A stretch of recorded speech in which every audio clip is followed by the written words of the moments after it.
আপনি কি সামান্য কারণে খুব অস্থির হয়ে পড়েন? আপনার মনে কি সব সময় কোনো অজানা একটা ভয় কাজ করে? ঠিক মাঝরাতে হঠাৎ করে অসুস্থতা অনুভব করা কিংবা সারাদিন শারীরিক দুর্বলতা বোধ করা, এই সমস্যাগুলো কি আপনার চিরচেনা? সেক্ষেত্রে আজকে আমি ইনশাআল্লাহ একটা হোমিওপ্যাথিক চমৎকার একটা ওষুধ আপনাদের সাথে শেয়ার করব। যদি এই ওষুধটা আপনারা ব্যবহার করেন, আশা করা যায় ইনশাআল্লাহ এই সমস্যাগুলো খুব অল্প সময়ের মধ্যে আপনাদের থেকে দূর হয়ে যাবে। আসসালামু আলাইকুম, আমি Mahmud Al Hasan, DHMS third year, and welcome to Mahmud's homeo care. আজকের আলোচনার টপিক হোমিওপ্যাথিক খুব গভীর এবং পাওয়ারফুল একটা ওষুধ আর্সেনিক অ্যালবাম নিয়ে। আজকে যখন আমাদের ম্যাক্সিমাম খাবারগুলোতে থাকে ভেজাল, আবার বাইরে অপরিচ্ছন্ন পরিবেশের কারণে অনেক মানুষের তৈরি হয় ফুড পয়জনিং, ঠিক তখনই এই ওষুধটা কিভাবে করে ম্যাজিকের মতো কাজ করে সেই বিষয়টাই আজকে আমরা জানা এবং বোঝার চেষ্টা করব। এখন এই আর্সেনিক অ্যালবাম, এই রুগীটাকে আপনারা কিভাবে করে চিনবেন বা কিভাবে করে বুঝবেন যে আপনি আর্সেনিকের রুগী কিনা? দেখেন, প্রথমত শারীরিকভাবে আর্সেনিক অ্যালবামের রুগীরা বেশ দুর্বল হয়, কিন্তু মানসিকভাবে হয় প্রচন্ড অস্থির। এরা একটা জায়গায় চুপচাপ বসে থাকতে পারে না। এরা সবসময় একটা ছটফটানি একটা ভাব এদের মধ্যে অলওয়েজ দেখা যায়। আর্সেনিকের রুগী যারা হন তাদের অবশ্যই অবশ্যই মৃত্যু ভয় থাকবেই। এরা অলওয়েজ মৃত্যু ভয় নিয়ে চলাফেরা করে। সবসময় তার কাছে মনে হয় সে বাঁচবে না, সে এখনই মারা যাবে, সে নির্দিষ্ট একটা সময়ের পরে মারা যাবে। এবং এই মৃত্যু ভয়টা সব থেকে বেশি এদের মধ্যে প্রভাব দেখায় রাত 12টার পর থেকে। রাত 12টা বাজার পরেই মৃত্যু ভয় তাদের মধ্যে অটোমেটিক্যালি তৈরি হয়ে যায়। এরা সেই সময় থেকে অস্থির বা অস্থিরতা অনুভব করে। আর্সেনিকের রোগীদের পিপাসা অনেক বেশি থাকে।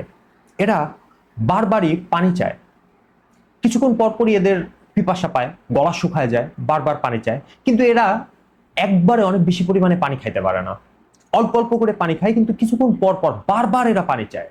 ক্লিনিক্যাল প্র্যাকটিসের টাইমে এই ওষুধগুলোর প্রয়োগে আমি খুব চমৎকার কিছু রেজাল্ট পাইছি। কোন কোন জায়গাতে আমি খুব চমৎকার রেজাল্ট পাইছি সেটা আমি আপনাদের সাথে শেয়ার করি, তাহলে আপনাদের এই বিষয়টা আরো বেশি পরিমাণে ক্লিয়ার হয়ে যাবে। যখন কোনো মানুষের পচা কিংবা বাসি খাবার খাওয়ার পরে ফুড পয়জনিং তৈরি হয়, সেই ক্ষেত্রটায় আর্সেনিক অ্যালবাম ইনস্ট্যান্ট কাজ করে। ফলমূল কিংবা আইসক্রিম খাওয়ার পরে কোনো মানুষের যদি পেটে ব্যথা, বমি কিংবা পাতলা পায়খানা তৈরি হয়, সেই সময়টা আর্সেনিক অ্যালবাম একদম ইনস্ট্যান্ট কাজ করে। যদি কোনো মানুষ মাঝরাতে শ্বাসকষ্টে ভোগেন, বিশেষ করে রাত 12টার থেকে রাত 2টা এর মাঝখানে কোনো মানুষ যদি শ্বাসকষ্টে ভোগেন, তখন আর্সেনিক অ্যালবাম একটা মহা ঔষধ হিসাবে কাজ করে। আরো খুব চমৎকার একটা বৈশিষ্ট্য আছে এই আর্সেনিকের চেনার জন্য। যদি কোনো মানুষ সোজা হয়ে বসে থাকতে পারে না, সে বারবার বাঁকা হয়ে যায়, ধনুকের মতো কোনো মানুষের বডি যদি বারবার বাঁকা হয়ে যায়, সেই ক্ষেত্রে আর্সেনিক অ্যালবাম হতে পারে প্রথম এবং প্রধান চয়েস। যদি কোনো মানুষের বারবার হাঁচি হয়, এবং এই লক্ষণটা খুব ভালো করে মনে রাখতে হবে যে কোনো মানুষের নাক দিয়ে যদি গরম সর্দি যদি বের হয়, আগুনের মতো গরম অথবা উত্তপ্ত সর্দি, তাহলে এই ক্ষেত্রটায় দ্বিতীয় কোনো অপশন না বেছে প্রথম অপশনই এখানে রাখতে হবে আর্সেনিক অ্যালবামকে। এখন আর্সেনিক অ্যালবাম কিভাবে করে গ্রহণ করা যেতে পারে? দেখেন, সাধারণ যে প্রবলেমগুলো আছে বা আমি যেগুলো বললাম, এগুলোর ক্ষেত্রে সাধারণত আর্সেনিক 200 খুব বেটার ফল দেয়। কিন্তু যদি সমস্যাটা হয় দীর্ঘমেয়াদী অথবা জটিল কোনো প্রবলেম, এই ক্ষেত্রে অবশ্যই অবশ্যই চিকিৎসকের পরামর্শ নিতে হবে। চিকিৎসকের পরামর্শ ছাড়া কোনো ওষুধই ব্যবহার করা বা গ্রহণ করা উচিত না। তার কারণ হতে পারে যে আপনি ভাবতেছেন আপনার জন্য আর্সেনিক প্রয়োজন, কিন্তু হতে পারে আপনার জন্য আর্সেনিক আসলে প্রয়োজন না। এটা আপনাকে একজন রেজিস্টার্ড হোমিওপ্যাথিক ডাক্তার আপনাকে ক্লিয়ার করে দিতে পারবে।